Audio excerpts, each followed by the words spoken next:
Chers amis, un grand Baruch Haba à tous et à toutes, un grand bienvenue à tout le monde. On démarre ce cours de préparatif de Yom Kippour, le jour le plus saint de l'année, le jour le plus puissant de notre calendrier. Alors bien sûr, il faut se préparer ce jour-là. Donc on dit un grand bienvenue à tous qui sont avec nous sur Zoom et ceux qui sont avec nous sur YouTube Live et ceux du monde entier qui se sont joints à nous. On espère que on pourra bien se préparer pour Kippour et de faire une belle prière, que ce soit une journée avec énormément de sens pour chacun. Amen. Alors le thème du cours c'est Yom Kippour et moi. On sait que Yom Kippour est un jour avec énormément de sens. On sait que Yom Kippour est un jour qui est très puissant dans le calendrier juif. Mais quel rapport avec moi? Quel rapport avec ma personne? Quel rapport avec mon évolution personnelle? Quel rapport avec mon année? C'est vrai que c'est le jour du pardon. C'est vrai que c'est le jour où on est jugé, où Dieu nous pardonne, où on essaye de se repentir, de faire teshuva pour se rapprocher envers Akadosh Baruch Hu, pour se rapprocher à Dieu lui-même. Mais est-ce qu'il y a un peu plus de sens que cela?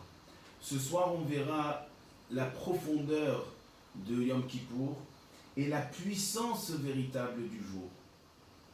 Et laissez-moi commencer en expliquant que ce jour-là est si spécial, car ce n'est pas seulement un jour où Dieu nous pardonne, mais c'est un jour qui nous donne de la bracha, qui nous donne de la bénédiction pour l'année entière. C'est un jour qui nous donne de la vie pour l'année entière.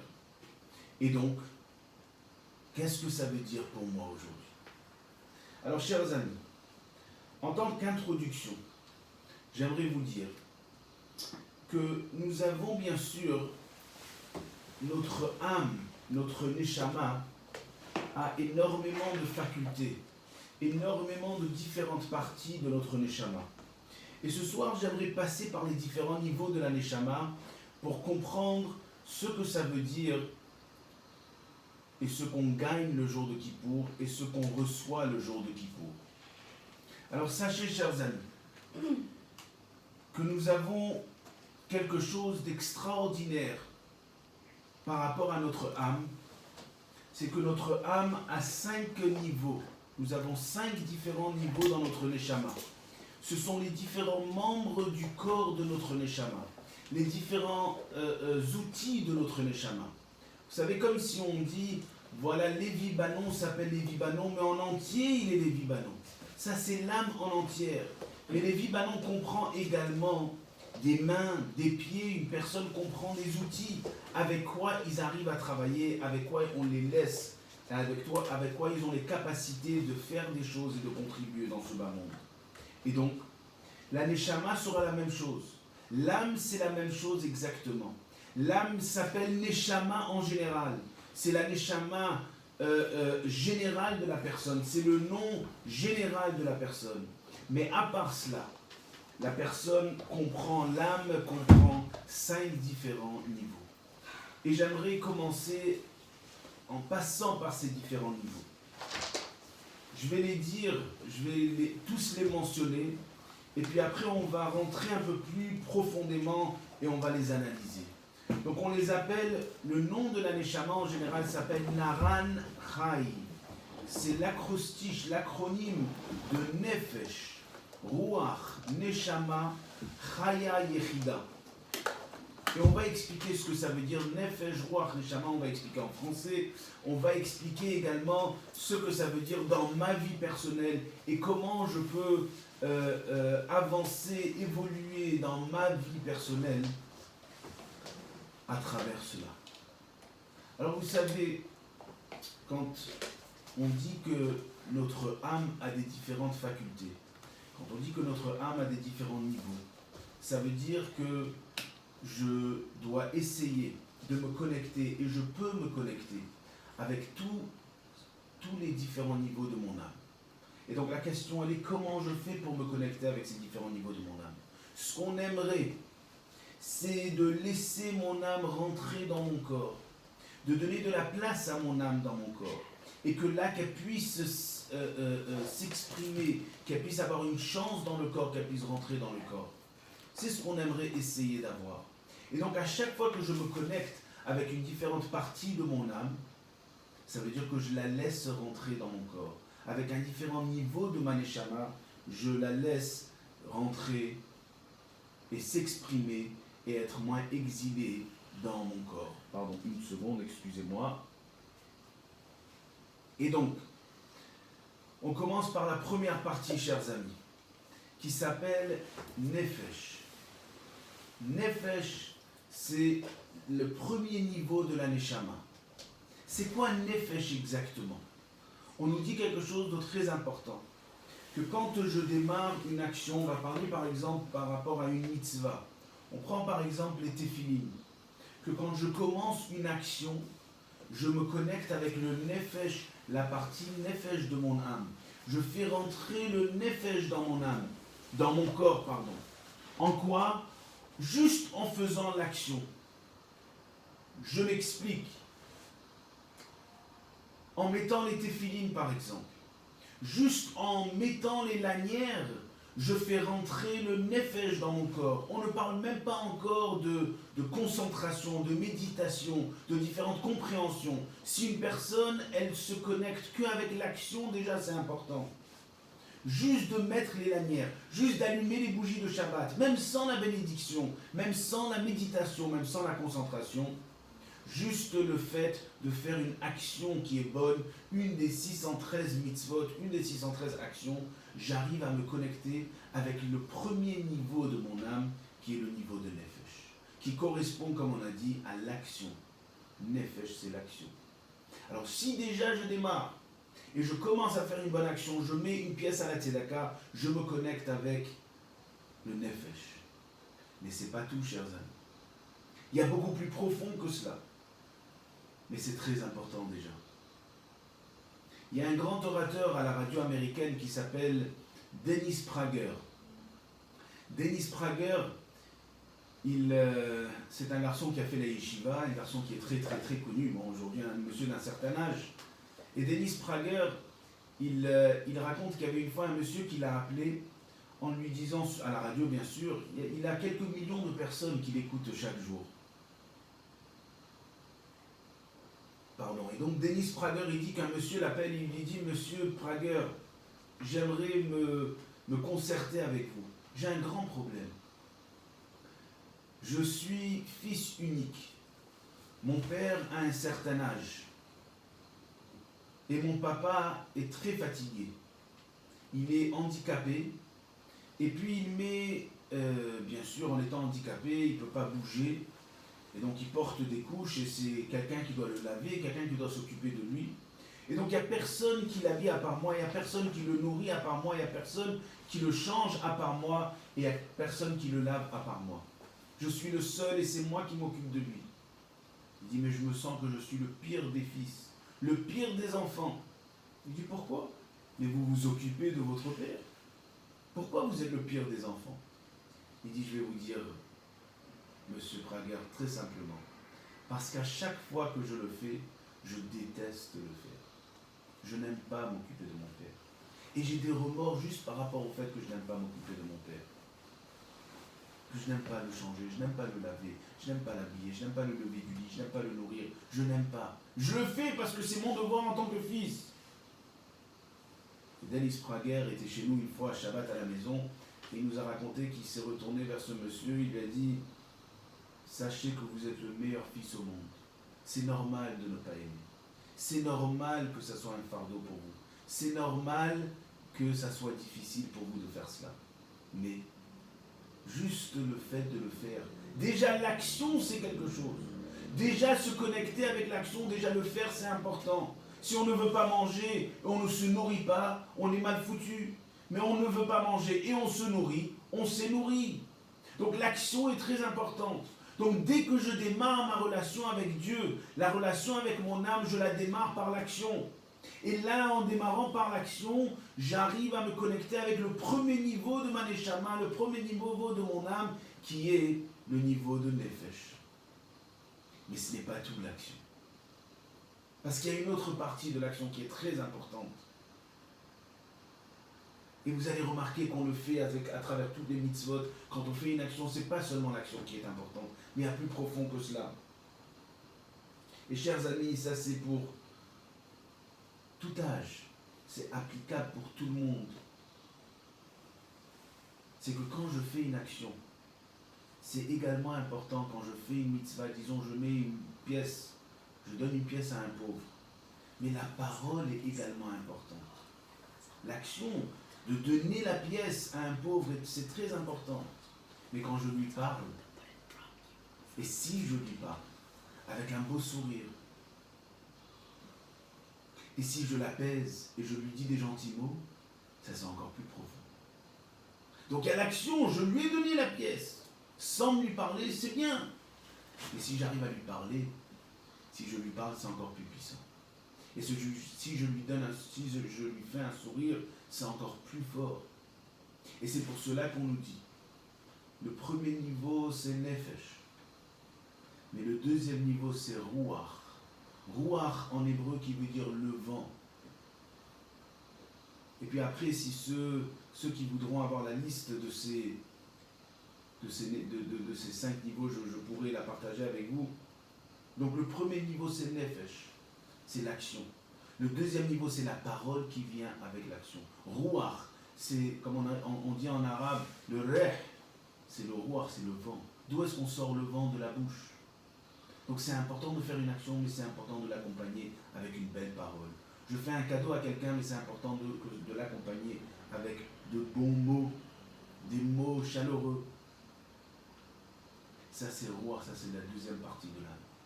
Et où est-ce qu'on le voit dans les mitzvot? Vous allez remarquer que chaque mitzvah, chaque action que nous faisons est accompagnée par une bracha, par une bénédiction. Chaque action que nous faisons, chaque mitzvah que nous accomplissons est accompagnée par une prière.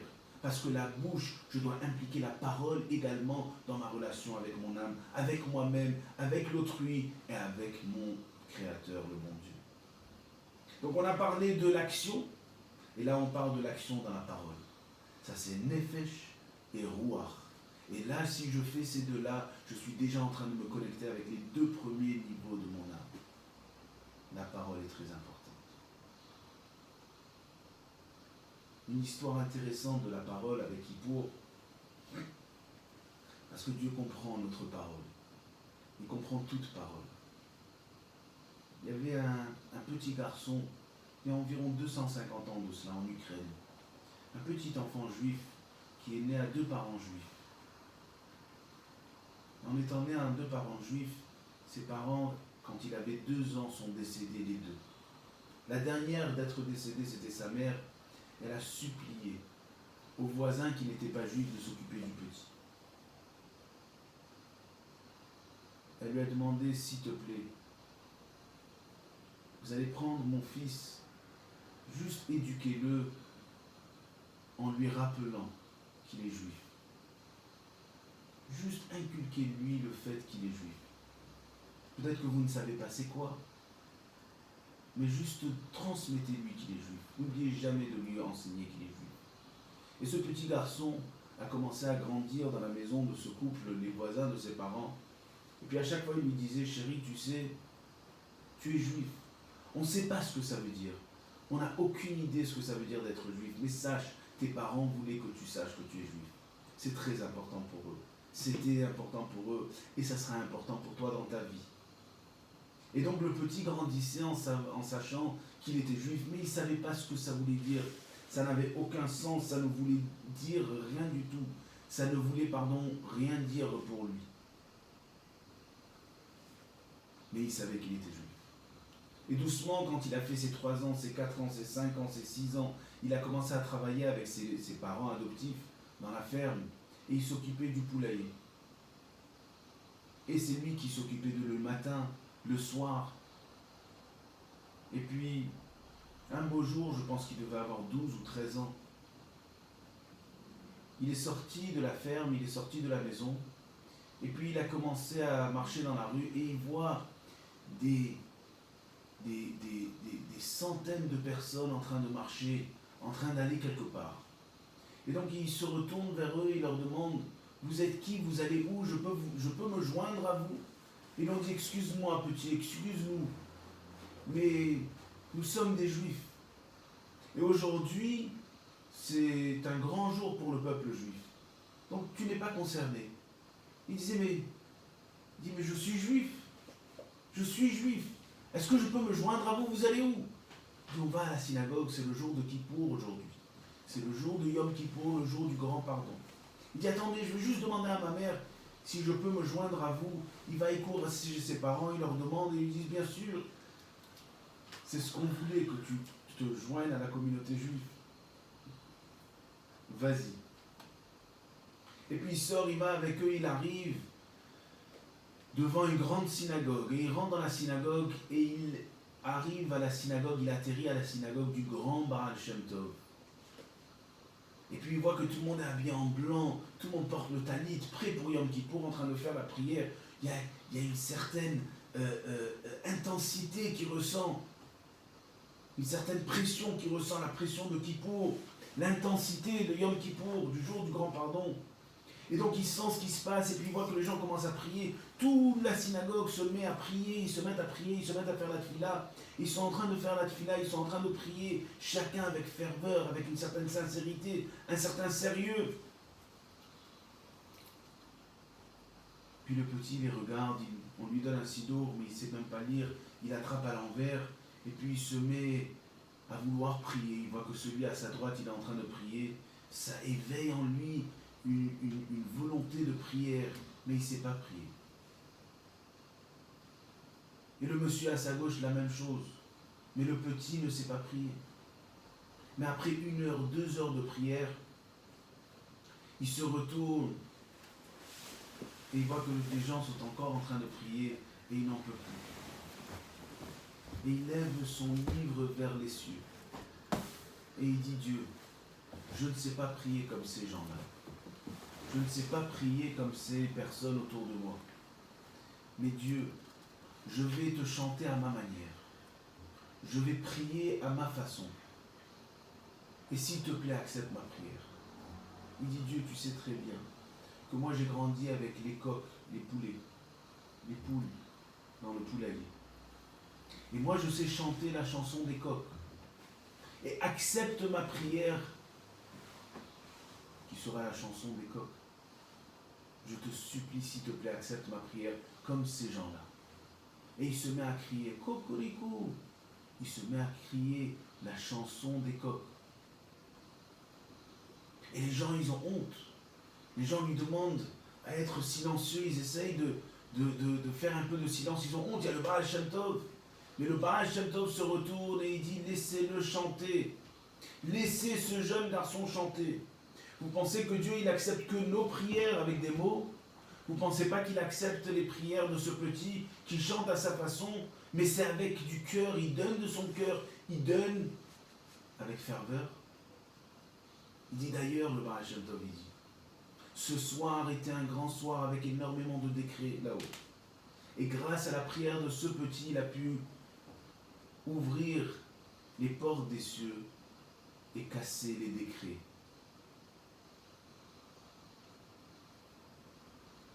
Alors les amis, ça c'est l'importance de la parole chez Dieu.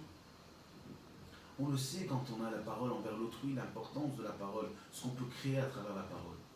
Mais le deuxième niveau de mon âme avec quoi je me connecte, et pour faire descendre le deuxième niveau de mon âme qui s'appelle le niveau de Ruach, comme on a dit, c'est à travers ma parole, à travers le vent qui vient de mon corps, qui vient de ma parole. Donc on a parlé de l'action, on a parlé de la parole. Et quand je mets les téphilines, c'est la même chose. Je mets les téphilines, donc d'abord il y a l'action, je mets les lanières, et puis après cela, il y a le deuxième niveau, où je fais la bénédiction.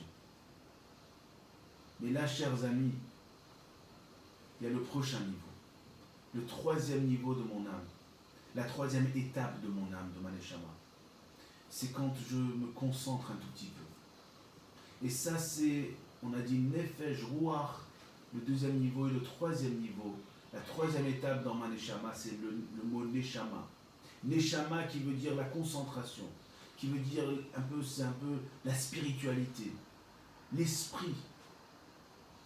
Donc j'ai l'action, on a parlé de l'action, on a parlé de la parole, et là on parle de la concentration. Mais c'est juste une simple concentration quand je mets les téphilines par exemple, ou j'allume les bougies de Shabbat, où je suis en train de faire une certaine prière. C'est quoi la concentration? On ne parle pas de grandes méditations d'après la Kabbale, des méditations profondes. On parle juste d'une simple compréhension. Voilà, je suis en train de mettre les téphilines pour me connecter à Dieu. C'est la seule méditation de quoi on parle, de quoi il s'agit. Et ça, si je me concentre, je me connecte avec le troisième niveau de mon âme. Je fais descendre le troisième niveau de mon âme, chers amis. Donc on a l'action, la parole et la concentration. Mais ce n'est pas tout, on nous dit. Il y a un quatrième niveau de mon âme, il y a une quatrième étape dans mon âme. Et cette quatrième étape dans mon âme s'appelle Chaya. On a dit Nefesh. Je reprends Ruach, Neshama et Chaya. Le quatrième niveau c'est Chaya. C'est quoi Chaya? Chaya c'est la vie. Chaya veut dire que je suis en train de me concentrer, c'est une concentration beaucoup plus puissante. Une concentration que quand je suis concentré, je suis entièrement pris par cela. Comme on dit, c'est une prise de tête, mais dans le sens positif. C'est une prise de tête, je suis entièrement pris par la chose. Je suis entièrement concentré avec ce que je suis en train de faire. Et si j'arrive à me concentrer d'une manière un tout petit peu plus profonde, je me connecte avec le quatrième niveau, la quatrième étape de ma Neshama, et je fais descendre la quatrième partie de ma Neshama, qui est la partie de Chaya. Chaya, pourquoi Chaya? Parce que Chaya, c'est la vie. Je vis profondément avec cette méditation. Je suis en train de la vivre entièrement. Je suis entièrement dans cette méditation, à tel point qu'on ne peut même pas m'embêter, on ne peut même pas me déranger. On raconte qu'il y avait une fois un grand chassid qui était en train de prier. Et le rabbi, il est passé, le 5e rabbi de Lubavitch, il est passé, et puis normalement quand le rabbi passait, on se levait, mais il était si imprégné, si concentré dans sa prière, il n'a même pas fait attention que le rabbi est passé. Et donc le rabbi, il a dit ça, c'est une vraie prière. Une vraie prière, c'est quand je suis entièrement concentré, pas juste le premier niveau de concentration, mais c'est une concentration plus profonde. Pour mieux comprendre, il y a un monsieur qui s'appelle Chesed Halberstam. Chesed était le chaouch dans la maison du rabbi de Lubavitch. Chesed passait son temps à s'occuper de la rabbinite.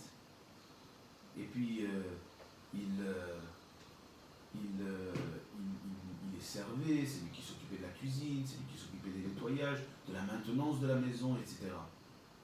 Et Chesed, un beau jour, il dit qu'il a reçu un appel de la rabbinite, il était chez lui à la maison, la femme du rabbi, en disant qu'elle est coincée dans l'ascenseur et qu'elle a besoin qu'ils viennent la sortir, d'ouvrir, d'arranger l'ascenseur. Elle lui dit, regarde, peut-être, il y a deux options, ou la porte d'arrière du jardin est ouverte, ou il y aura peut-être une fenêtre au 2e étage qui sera ouverte. Essaye. Chesed vient à la maison et puis il voit que la porte du jardin est fermée, mais il voit qu'effectivement la rabbinite avait raison, il y a une fenêtre au 2e étage qui est ouverte. Il amène une échelle, il grimpe l'échelle et il arrive au niveau de la fenêtre. Et une fois qu'il ouvre, il arrive à la fenêtre, il ouvre ses yeux, il regarde ce qu'il y a dans la fenêtre, dans la chambre, pardon. Et puis presque s'il va s'évanouir, il raconte, et il voit le rabbi assis en train d'étudier. Mais le regard du rabbi est fixé directement vers la fenêtre. Quoi faire? Il ne veut pas déranger le rabbi. Il voit le rabbi est fixé vers lui, ses yeux sont fixés vers la fenêtre. Donc il redescend l'échelle, mais il prend son courage à deux mains parce que la rabbinite, elle est dans l'ascenseur, il est obligé de la sauver, de la sortir de l'ascenseur. Elle est là-bas depuis une demi-heure, 3/4 d'heure. Donc il prend son courage à deux mains, il grimpe, il saute dans la chambre, et puis il passe par le rabbi, il sort, et il sort la rabbinite, il sort de la chambre, il arrive à l'ascenseur, et il sort la rabbinite de l'ascenseur. Et il raconte à la rabbinite, tu diras pardon au rabbi que je suis rentré, je l'ai dérangé en pleine étude. Mais un jour plus tard, quand il est revenu pour travailler, la rabbinite, elle a dit, tu sais, j'ai raconté au rabbi. Et le rabbi, il a dit, il s'excuse infiniment, mais il était tellement concentré dans l'étude qu'il ne t'a même pas vu. Quand on étudie, quand on est complètement pris par la chose, d'une manière sincère, d'une manière entière, j'arrive à me concentrer.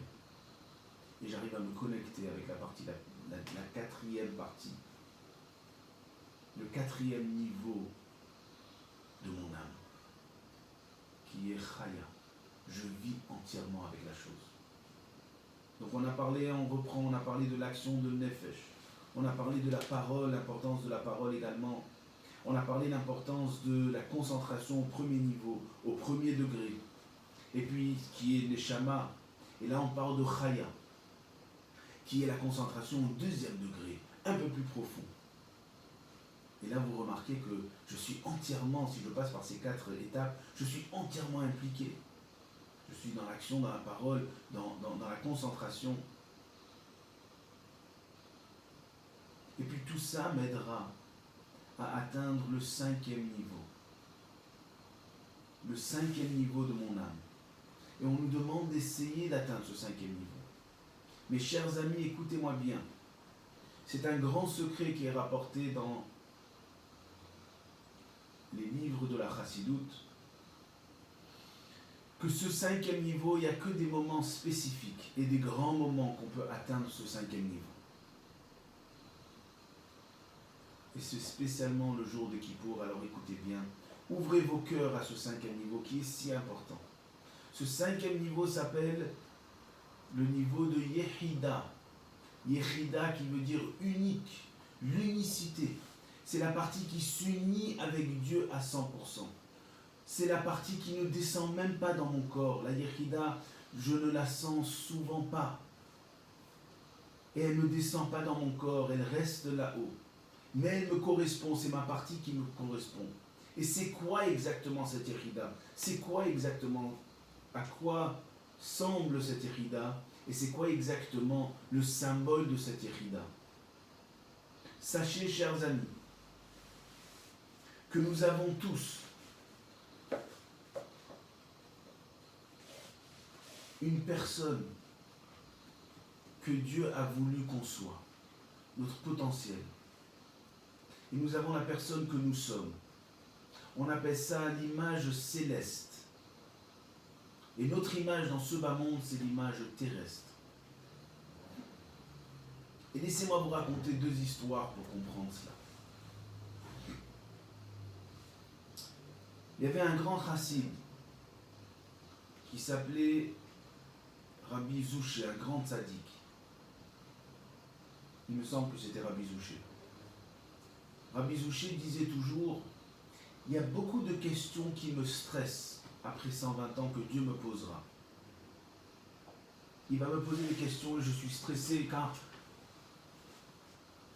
je n'ai pas la réponse. Il y a des questions qu'il va me poser où j'ai la réponse. Mais il y a des questions que je n'aurai pas la réponse. Il dit tout d'abord, je vais monter après 120 ans et Dieu me demandera, Zouché, pourquoi tu n'as pas été comme Abraham Avinu? Pourquoi tu n'as pas été aussi kadosh, aussi saint que lui? Et je vais rigoler, disait Rav Zouché. Il disait quand même, Abraham Avinu, notre patriarche Abraham, comment est-ce que tu peux me comparer à Abraham? Comment est-ce que tu peux me poser une question pareille? Moi et Abraham, tu t'es dévoilé à lui, tu lui as parlé, tu t'es exprimé. Comment tu peux me comparer à Abraham? J'aurais jamais pu être Abraham. Est-ce qu'Abraham, il avait mes épreuves dans ma vie? Il dit d'accord, Dieu me dira, tu as raison. Mais après, il me posera la question, et Yitzhak, le fils d'Abraham? J'aurais dit la même chose, Abraham, Yitzhak. Yitzhak, c'est le fils d'Abraham, c'est un tzaddik, fils de tzaddik. Comment est-ce que tu peux me comparer à Yitzhak? Pourquoi Yitzhak, il avait mes épreuves? Il avait mon parcours?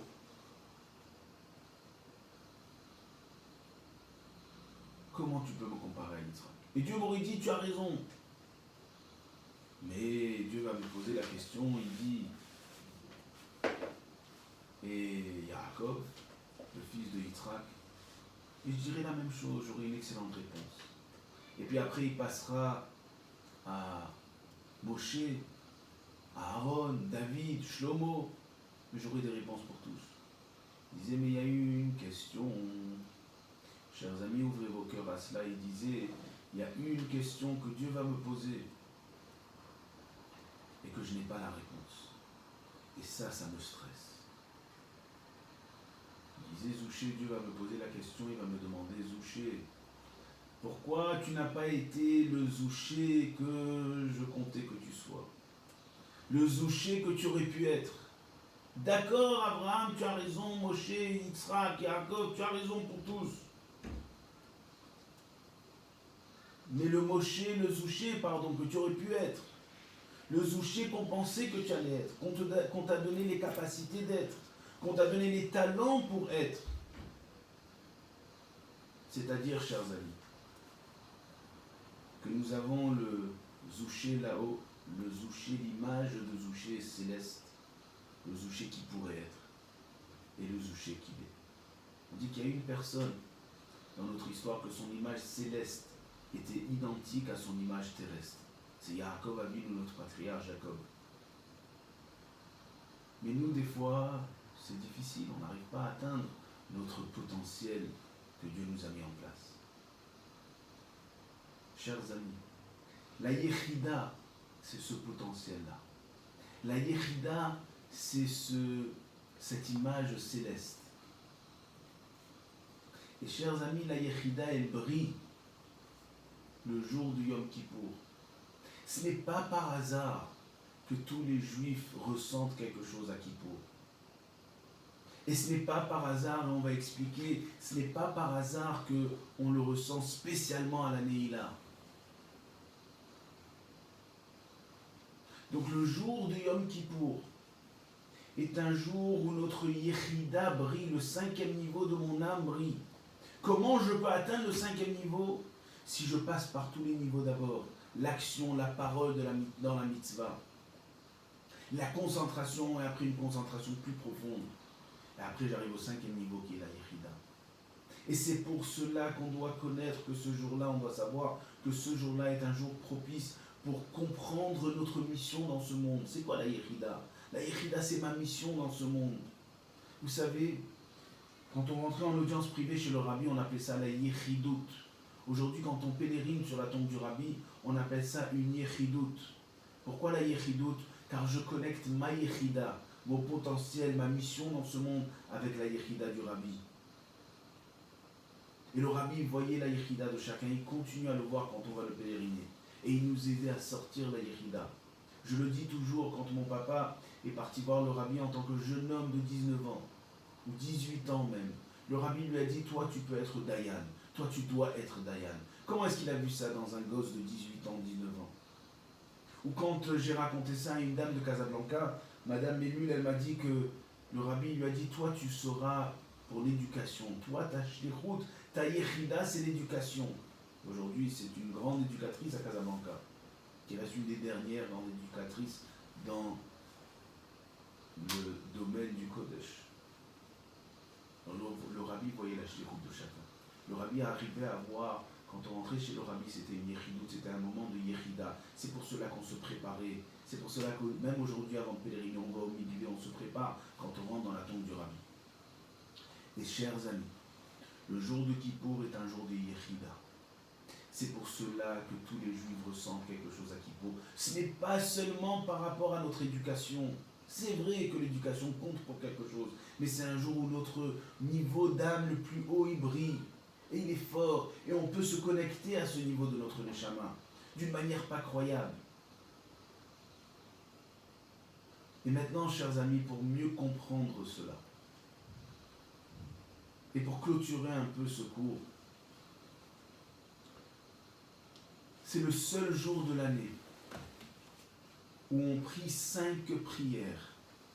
Chacune de ces prières correspond à une autre partie de notre âme, de notre Neshama. Alors, chers amis,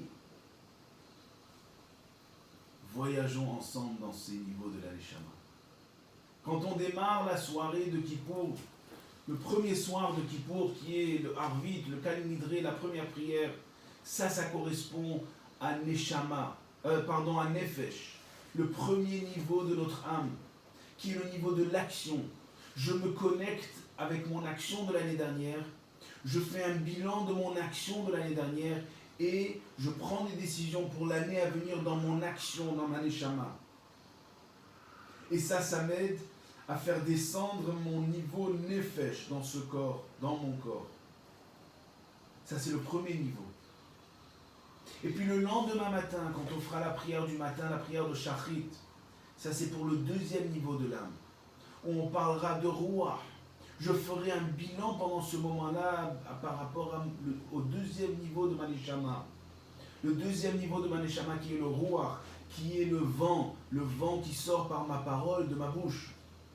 Je dois faire un bilan sur mes paroles de l'année dernière, mes paroles des mitzvot. Est-ce que mes mitzvot, quand je donne de la tzedaka, est-ce que ça vient avec des bonnes paroles? Quand je mets les téphilines ou quand je fais une mitzvah, est-ce que ça vient avec la bracha, les prières, les bénédictions avec? Est-ce que ma parole est impliquée dans mon service de Dieu et dans ma relation avec Dieu et dans ma relation avec l'autrui? Est-ce que j'implique ma parole? Ça, c'est la concentration et la méditation du matin de Yom Kippour. Et puis après, il y a la troisième prière de Yom Kippour, la deuxième prière du jour de Yom Kippour, qui est la prière de Moussaf. Et à la prière de Moussaf, c'est une concentration, une méditation différente. C'est la concentration, le niveau Neshama, le troisième niveau de mon âme, qui est Neshama, qui est la première concentration. Stop.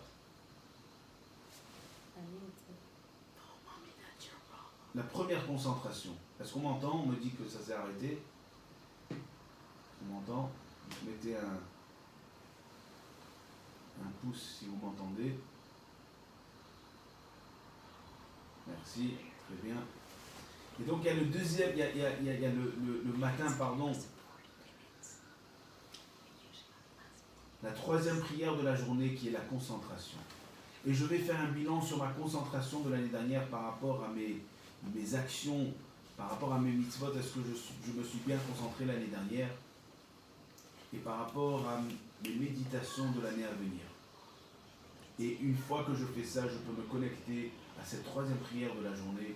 Je me connecte avec le troisième niveau, la troisième partie de mon âme, qui est les Shama. Et puis la quatrième prière, la prière de Mincha, chers amis. C'est la partie de la journée où je me concentre sur la concentration plus profonde, où je suis entièrement enveloppé par je suis entièrement entouré de cette concentration. Je suis entièrement dedans. C'est plus intense. On remarque que arrivé à la partie de Mincha, le jour de Kippour, arrivé à Mincha, on est un peu plus dans le cours, on est un peu plus dans le bain. Je suis entièrement pris par cela. Ça, c'est le quatrième niveau, la quatrième étape de mon âme, qui est Chaya. Je vis entièrement la chose, je suis entièrement impliqué. Et puis arrivera, chers amis, au summum du jour de Kippour, qui est la cinquième prière de la journée. La cinquième prière de la journée, chers amis, c'est la prière de Neila, le seul jour de l'année où on prie cette prière. Et cette cinquième prière s'appelle Ne'ila, qui veut dire la clôture. Mais ça, c'est le moment de la Yechida. Ça, c'est le moment où mon potentiel et le vrai moi, ma vraie âme sort. Ma vraie âme se dévoile. L'âme qui est là-haut avant même de descendre et d'être chamboulée par les péripéties de la vie, par les épreuves du monde, de ce bas monde. Elle est encore pure. Ce potentiel, c'est ma Yechida. C'est mon visage céleste. Et ce visage céleste brille pendant le moment de la Neila. Et on nous dira quelque chose d'extraordinaire. On nous dira que le moment de la Neila, c'est un moment où on clôture, mais ça veut dire également le moment où on ferme la porte. Et les seuls qui sont dans la salle sont Dieu et moi, Dieu et l'être humain. On est seul. Noël, on est Noël tout le monde, on ferme tout le monde dehors, on les renferme à l'extérieur et je suis moi seul avec Dieu dans la salle. C'est un niveau très très très puissant. D'ailleurs, on va nous dire qu'il y avait le jour de Kippour. Le jour de Kippour, qui est-ce qui rentrait? Le Kohen Gadol, il rentrait dans le Saint des Saints, dans le temple, il rentrait dans le Kodesh HaKodashim, dans soi-disant la chambre à coucher de Dieu, dans une chambre, une salle qu'on n'avait pas le droit de rentrer l'année entière. Et il rentrait le jour de Kippour, et il rentrait, il fallait qu'il se concentre, parce qu'il était carrément dans la chambre à coucher de Dieu, devant Dieu lui-même. D'ailleurs, on l'attrapait dehors avec des chaînes, juste en cas qu'il avait une mauvaise pensée, il allait mourir sur le champ, et donc on pouvait le sortir. On nous dit comme quoi, ce moment-là, où il rentrait pour prier dans le Saint des Saints, il n'y avait que lui qui rentrait. Que lui en tant qu'être humain. Mais même les anges n'avaient pas accès. Pourquoi? Car le moment de Yechida, et ce niveau de mon âme de Yechida est plus haut que le niveau des anges. Car les anges et les âmes ne sont qu'un moyen. Les anges spécialement ne sont qu'un moyen pour arriver à notre niveau. Pour arriver à nous. Mais le plus important, c'est nous. Et donc, qui est-ce qui a accès à ces hauts niveaux? Ce sont nous, les êtres humains.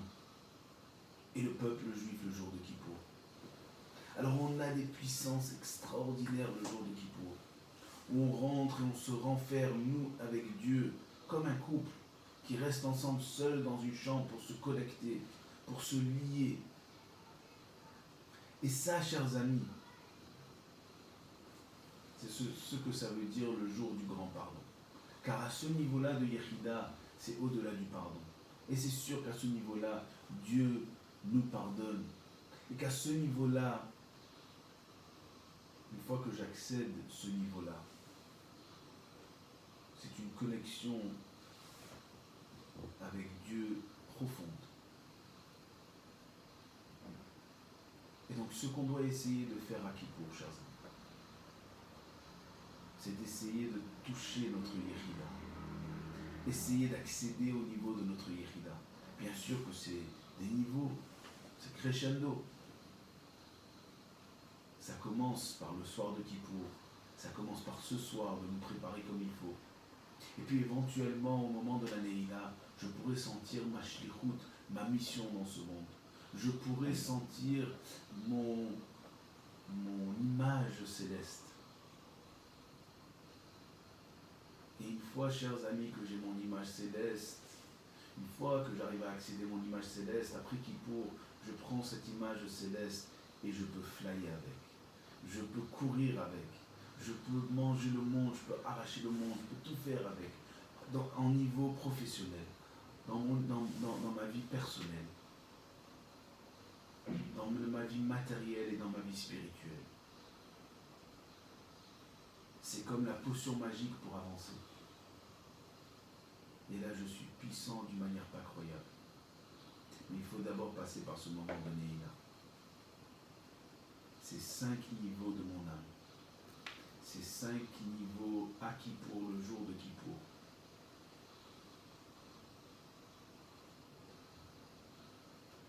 Et là, j'arrive véritablement à être le vrai moi. J'arrive à arriver à toucher ma vraie personne. Et c'est pour cela que le jour de Kippour est si important. Et c'est pour cela qu'il est si puissant. Car je peux prendre avec ça une torche et courir. Vous savez, dans les courses des Jeux Olympiques, on prend comme une torche et puis on court. C'est comme la torche et je cours et j'avance. Il n'y a personne qui peut m'arrêter. Alors, chers amis, ce Kippour, qu'on soit dans un minyan avec prière, ou qu'on soit à la maison en faisant les prières à la maison, mais on prie.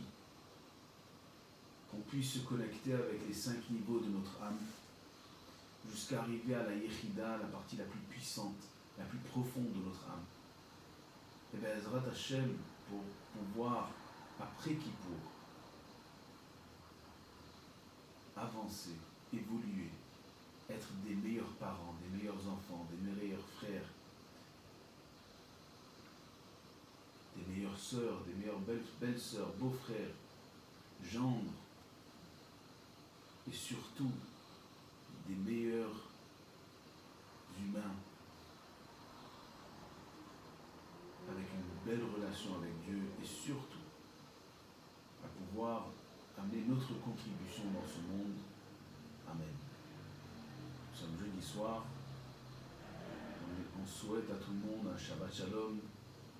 Puis si on ne se verra pas avant Yom Kippour, un bon jeûne à chacun. Que Dieu nous aide à chacun à faire ce jeûne, à passer un bon Kippour, avec énormément de sens. Que nos prières soient répondues, et que Dieu puisse faire en sorte qu'il n'y ait plus de maladies, plus de malades, plus de Covid, avec que des bonnes nouvelles pour notre communauté au Maroc, pour la communauté juive mondiale et le monde entier. Amen, Ken Yiratzon.